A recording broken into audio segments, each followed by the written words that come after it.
রমতুলি Islamic ওয়ার্ল্ডে আপনাদের স্বাগতম। এক বনে থাকত এক দুষ্টু ও বুদ্ধিমান ব্যাঙ। তার নাম ছিল বাবু ব্যাঙ। সে সব সময় হাসি মজা করতে ভালোবাসত, কিন্তু তার একটা সমস্যা ছিল, সে কাউকে কোনো কথা দিলেও তা ঠিকভাবে রাখত না। একদিন বনে ঘোষণা হল, আগামী জুম্মাবার বনে সবাই মিলে পরিষ্কার পরিচ্ছন্নতা দিবস পালন করব। সব প্রাণী যেন সকাল 8টায় এসে হাজির হয়। বাবু ব্যাঙ লাফ দিয়ে বলল, আমি তো ফার্স্ট হবই, আমি সবচেয়ে আগে আসব। সবাই খুশি হলো আর বলল, এইবার বাবু ব্যাঙ সিরিয়াস মনে হচ্ছে। জুম্মাবার এলো, সবাই হাজির, কিন্তু বাবু ব্যাঙের কোনো খবর নেই। সকল কাজ শেষে যখন সবাই ঘরে ফিরছিল, তখন দেখতে পেল বাবু ব্যাঙ আরাম করে পুকুর পাড়ে শুয়ে বিশ্রাম নিচ্ছে। খরগোশ এসে বলল, তুমি তো ওয়াদা করেছিলে আজ বন পরিষ্কার করতে যাবে।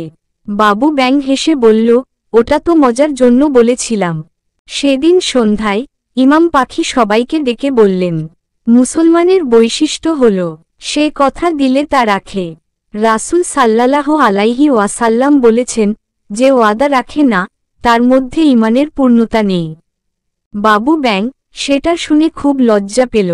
সে চুপচাপ এক পাশে গিয়ে চোখ মুছল।